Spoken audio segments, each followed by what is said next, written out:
La visita istituzionale alla Casa di Comunità di Cividale del Friuli, alla quale hanno partecipato anche il sindaco Attilio Vuga e i vertici dell'ASUFC, ha confermato la piena attività della struttura che è già operativa sul territorio con servizi attivi e personale presente. Sì, sono venuto a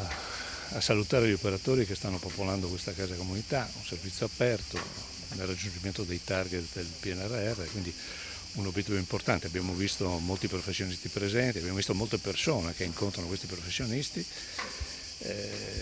Un'idea questa della sanità territoriale in cui questo Paese ha parlato per molti anni, sul quale qualcuno continua a criticare perché c'è lo spillo che non è messo in una certa direzione, ma in realtà poi i servizi sono partiti. La Regione ha raggiunto i target previsti dal PNRR per la sanità territoriale e ha stanziato ulteriori investimenti per ampliare la rete, con l'obiettivo di potenziare le prestazioni ambulatoriali vicine ai cittadini e di ridurre i ricoveri ospedalieri impropri. Un lavoro faticoso del quale io sono venuto a esprimere gratitudine nei confronti del sistema professionale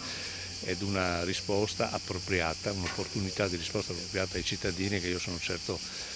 cominceranno ad apprezzare questo modello organizzativo e la risposta della nostra componente professionale.